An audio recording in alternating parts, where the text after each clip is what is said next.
jungle. Feel like Ali in the jungle. See, I could take a punch, but never drop into the floor.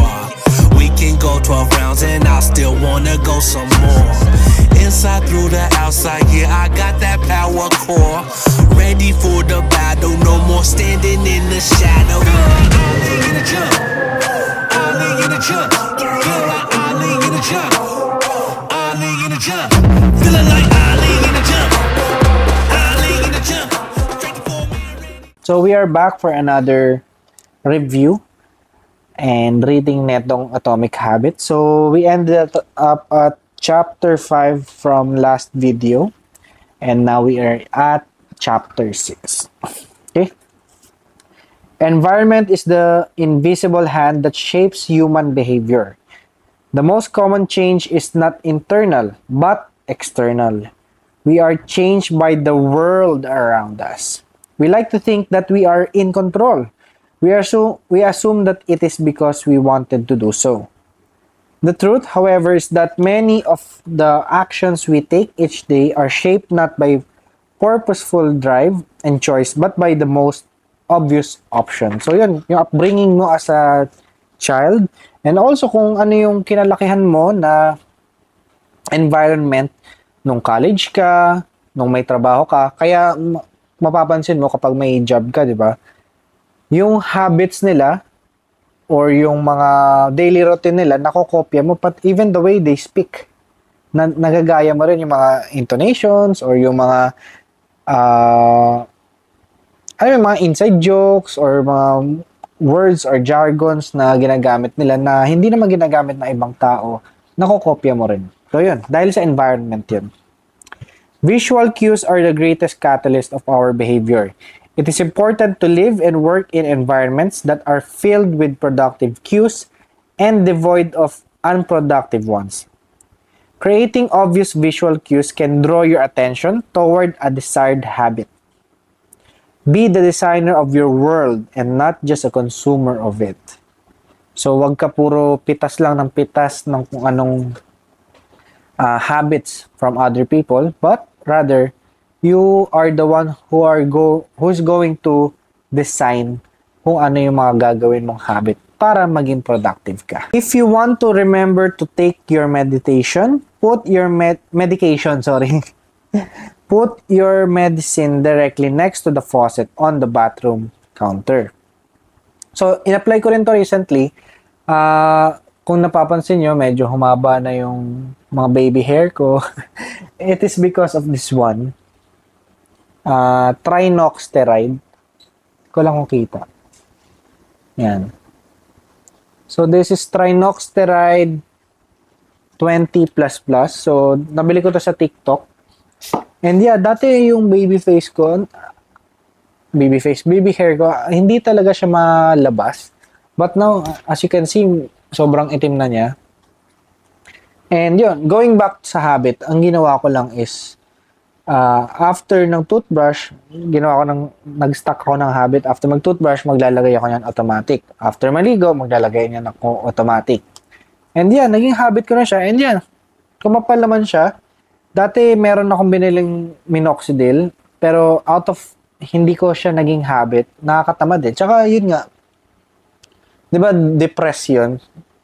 Kailangan mong pindutin para may tumulong juice. But this one is roll-on.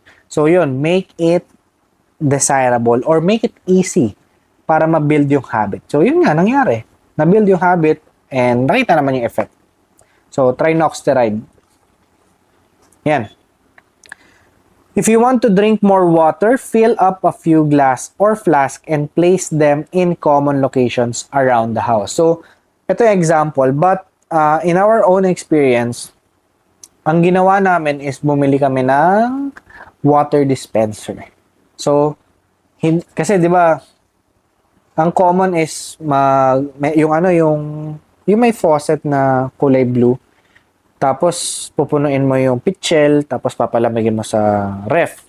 But ayun nga, too much effort siya eh. 'Di ba sabi dito, so from the previous chapters, if it's too taxing or too tolling or too exhaustive to do it, you will not do it. Pero since meron kaming water dispenser, so pwede ng cold, pwedeng hot, pwedeng maligamgam.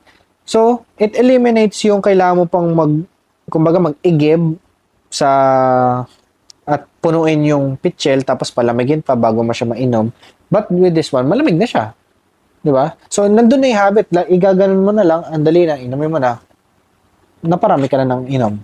So, good thing din. Actually, yung sa interview nga with Arya, tinanong ko ano yung favorite drink niya. Ang sagot niya, water. Which is nakakatuwa. Ibig sabihin, ako, napasa ko yung habit ko ng pag-iinom ng tubig doon sa anak ko. So, healthy. Chapter 7. Perseverance, grit, and willpower are essential to success. But the way to improve those qualities is not by wishing you were a more disciplined person, but by creating a more disciplined environment. The people with the best self-control are typically the ones who need to use it the least. Tama nga naman. Kasi, bakit mo i-impose yung sarili mo for self-control if hindi mo naman pala kailangan? Kasi, yung environment mo nga are already primed na maging ganun. Katulad nga nito, kami, may water dispenser kami. Yung environment na kinreate ko or namin ng wife ko is already primed for them to consume more water. So, hindi na nila kailangan mag-self-control na, ay, mag-juice na lang ako rather than water. Mag-soft drinks na lang ako rather than water. Kasi primed na yung environment na nandyan na. Gaganunin mo na lang. It's a no-brainer. It's already automatic. Hindi mo na kailangan magpalamig pa. So, wala rin siya lang makikitang juice or soda. Kaya, kumbaga, no choice siya. Water. So, na-prime na environment. Kaya, no need na for self-control. So, hindi mo na i-deprive, ay, kawawa naman ako, hindi ako nag-soda ngayon, hindi ako nag-juice ngayon, tubig na lang. Hindi, walang ganun kasi tubig na yung available right from the very start. Ganda nun, di ba? It's easier to practice self-restraint when you don't have to use it very often. Yun. Madali siya. Madaling gawin yung self-restraint kung hindi mo siya kailangan all the time gawin. Kumbaga wala kang blockage eh. You no longer have to use it. Kasi wala ka namang hindrances, wala kang resistance. Yun. You can break a habit but you're unlikely to forget it, even if they go unused for quite a while. That means that simply resisting temptation is an ineffective strategy. It's hard to maintain a Zen attitude in a life filled with interruptions. It takes too much energy. It is impossible to stick to positive habits in a negative environment. So, eliminate the cues. Sabi nga sa previous chapters. Ba't ka matitempt kung wala namang nakakatempt? Diba? Sabi dito, that means that simply resisting temptation is not an effective strategy. Kasi you are constantly exerting effort para pigilan yung sarili mo. And nakakapagod siya. And eventually, magbe-breakdown ka. Eventually, you think to yourself, minsan lang naman eh. Yun yung destructive, yung minsan lang naman. Ganda talaga ng librong to. It's hard to maintain a Zen attitude in a life filled with interruption. Ang hirap na mag-focus ka sa isang habit na hindi ko to gagawin. When you are constantly being attacked or being tempted to do the things that you don't want to do. So, eliminate the cues talaga ang sagot. Sabi nga nila, how to eliminate lustful thoughts. Okay? Or how to fight. Ito how to fight lustful thoughts. Yun yung sabi, how to fight. First thing, you don't fight it. Isipin mo na lang, parehas kayong boxer, ikaw, and then yung lustful thought. You don't have to fight it if you don't go into the boxing ring. You run away as fast as possible, as far away as possible. That's how you fight, by being away from the temptation.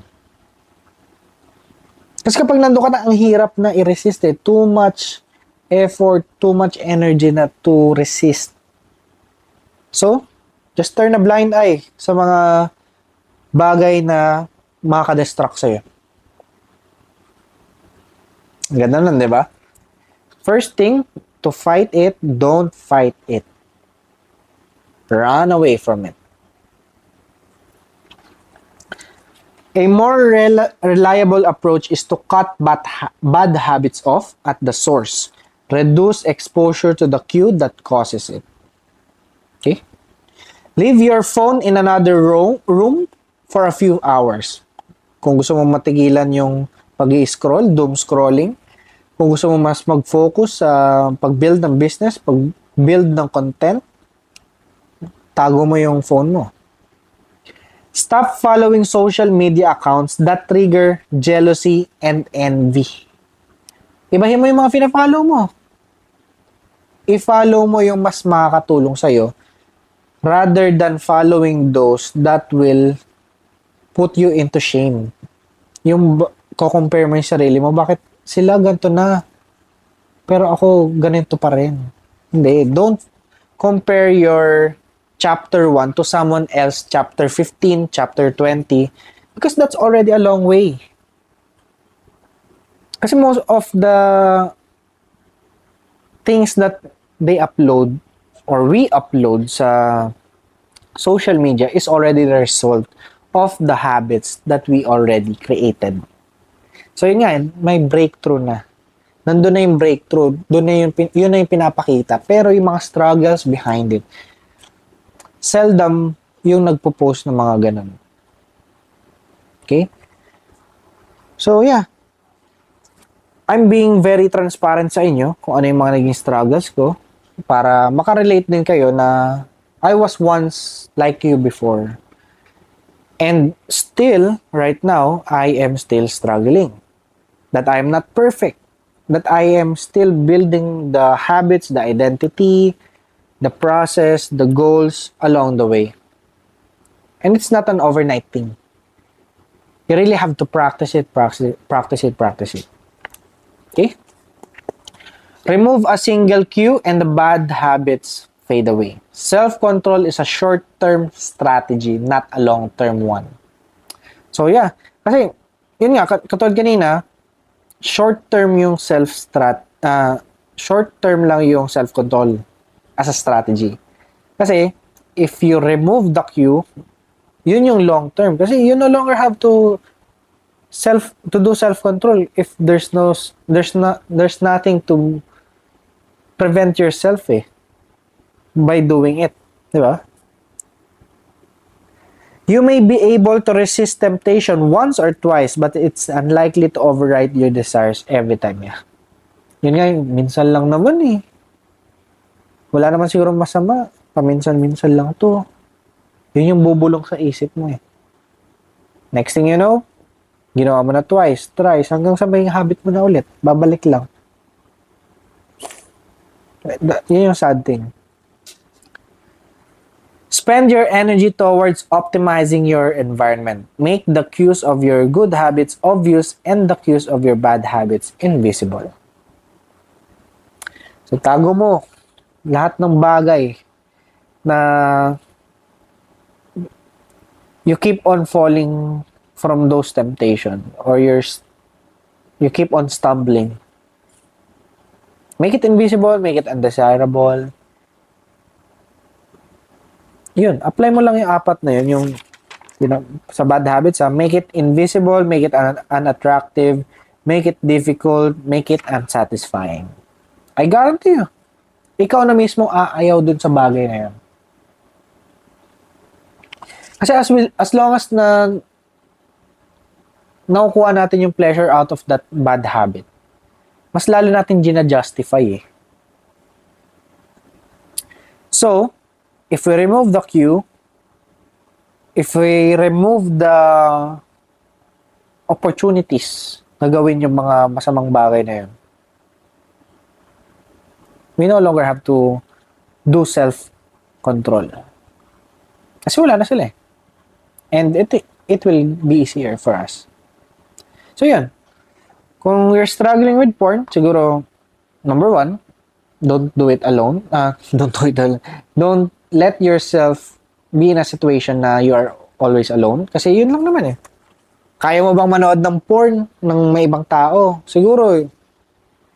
Oo, pero yung mag-masturbate ka habang nanonood ng porn, lahat ng marami nakakita, di ba? You can't do it.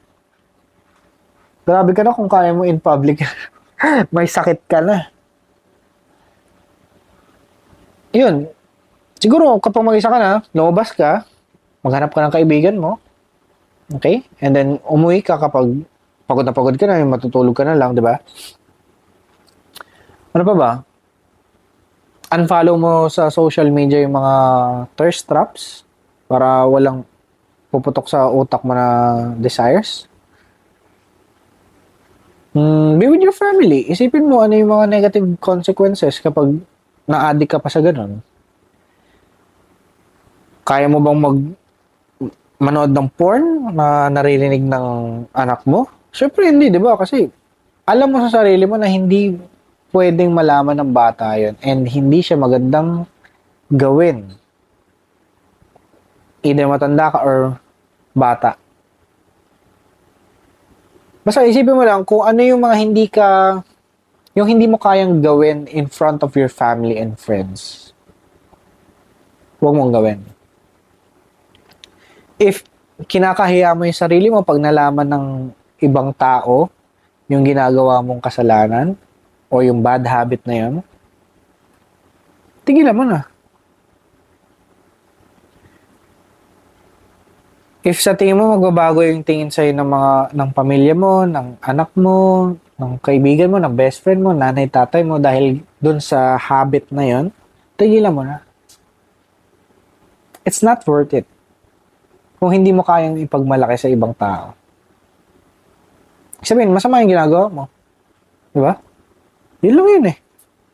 Bakit kailangan mo itago? Kung magandang bagay naman pala siya. Yun lang. Let go of the things na hindi mo kayang ipagmalaki.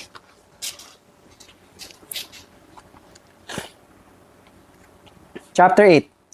Our brain continues to crave calorie-dense food. Yun, sabi ko kanina, junk food, yun. Calorie-dense siya, pero sobrang konti ng nutrients. So, ang taas ang calories siya, pero ano nakuha mo yun? Bare minimum.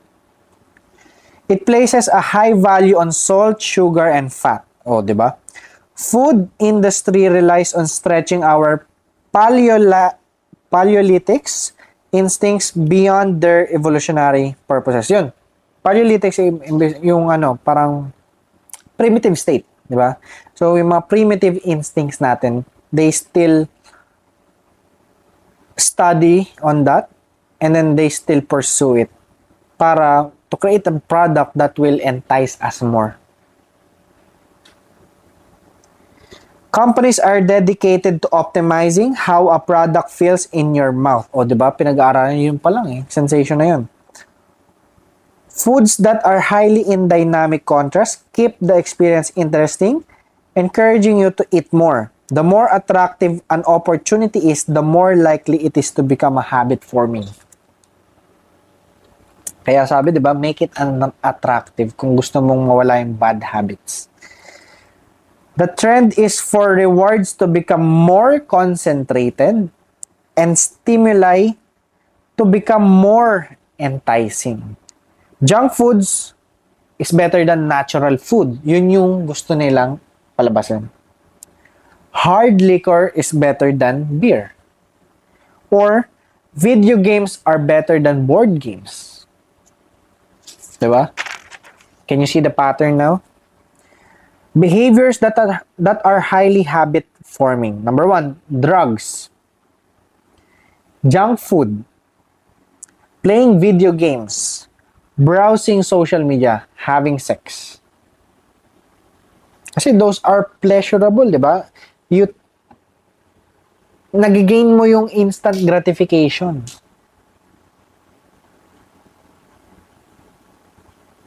Kaya yun yung piniperso nila. Yun yung inaatake nila para kikita sila eh. Pag ginawa mong habit, nabaliw ka, na-addict ka, araw-araw na part na ng lifestyle mo, sino mas panalo? Sila. Nabuo na yung habit mo eh. So, naging frequent customer ka na. Frequent buyer ka na nila. Dahil dun sa stimulus na piniperso niya from our primitive instincts. Kasi hindi naman nagbago eh. Nagbago lang yung technology pero yung mga instincts natin, nandun pa rin eh. Yung gusto natin ng instant gratification,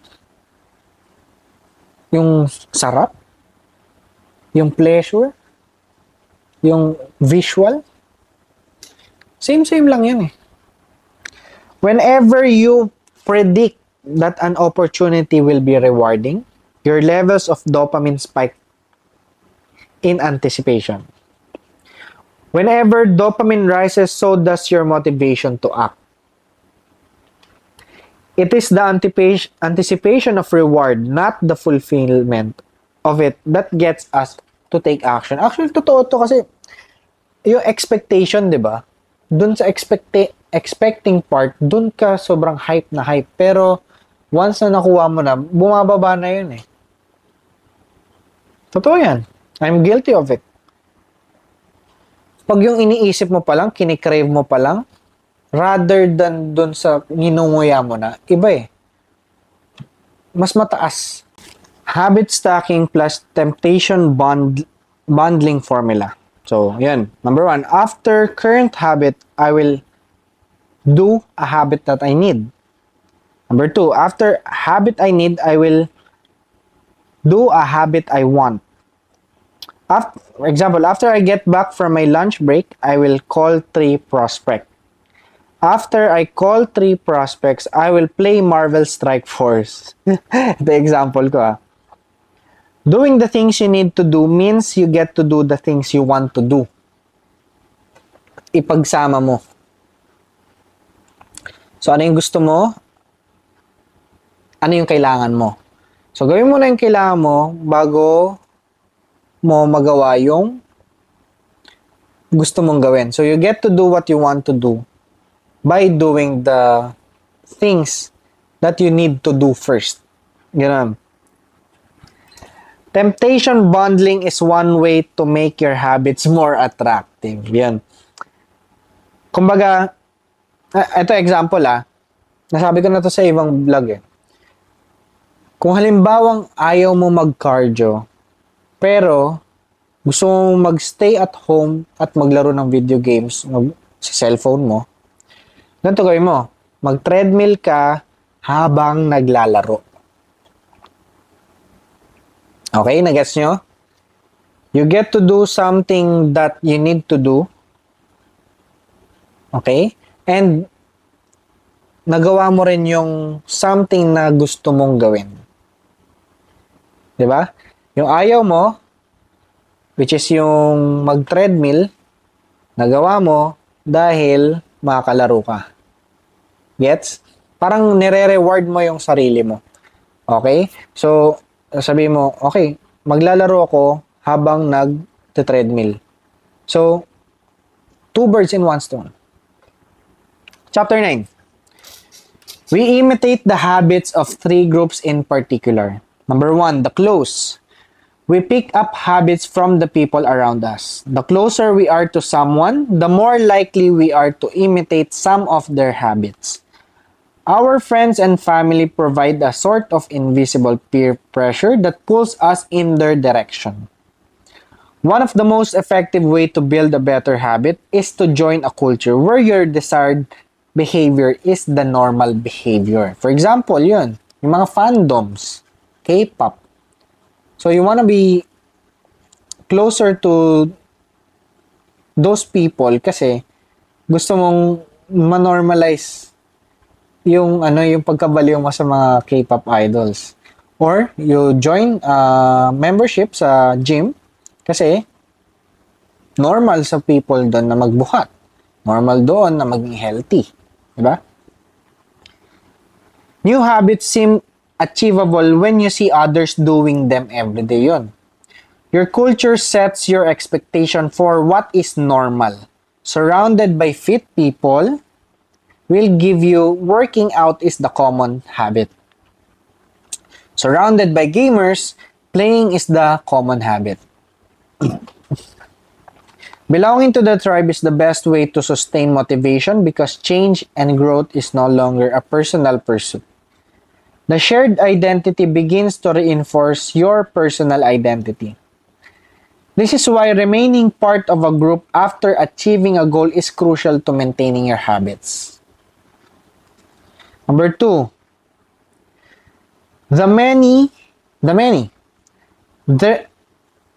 there is evidence in numbers. There is tremendous internal pressure to comply with the norms of the group. The reward of being accepted is often greater than winning an argument, looking smart, or finding the truth. Yun, kasi diba, kaya nga minsan, hindi na lang tayo sumasagot eh. Kasi, okay, sige, yaman siya kaysa magkasamaan tayo ng loob. Yun. Yun. Most days, we'd rather be wrong with the crowd than be right by ourselves. So, yun yung makikita mo rin, ma-observe mo sa mga political groups. Diba? Mas ina-accept nila kahit sa tingin nila may mali kesa magmukha silang mali sa mga taong nakararami. Okay? Running against the grain of your culture requires extra effort yun. Mas mas mahirap siyang gawin kasi it will take you so much argument, so much explaining para maparating mo sa kanila na mali sila, tama ka. Number 3, the powerful. Humans everywhere pursue power, prestige, and status. We want president or partner in our titles. Diba? Ang dami ngayon gusto CEO. Diba? We want to be acknowledged, recognized, and be praised. Historically, a person with great power and status has 1, access to more resources, which is true. 2, worries less about survival. 3, proves to be a more attractive mate. We are drawn to behaviors that earn us respect, approval, admiration, and status. Kaya ang dami ngayon gusto maging famous, di ba? Dahil ito yung mga makukuha nila. Gusto lahat maging celebrity. Gusto lahat maging politician. Ito yung mga makukuha eh. Once we fit in, we start looking for ways to stand out. Many of our daily habits are imitations of people we admire. We imitate people we envy. We are also motivated to avoid behaviors that would lower our status. Okay? Actually, mahaba-haba itong usapan na chapter 10. So, let's put it on the next video para mas mahimay natin siya. Actually, maganda yung chapter 10. Bigyan ko lang ngayon ng snippets, okay? So, tungkol to sa where cravings came from. Ang habang usapan yan. Okay? Tapos, how to reprogram your brain to enjoy hard habits. Exercising, studying, di ba? Motivational rituals. Maganda tong chapter 10 and we will dive deeper in this chapter para mas marami tayong matutunan. So, yeah. Again, sana mas marami kayong natutunan ngayon and hindi lang matutunan, kundi mas marami kayong ma-apply sa buhay nyo. Kasi knowledge should be used and applied in real life. Kapag yung knowledge, narinig mo lang, lalabas lang sa tenga mo yan. Kapag hindi mo in-apply. So, yeah. Hope meron kayo natutunan and see you on the next video. Thank you for watching.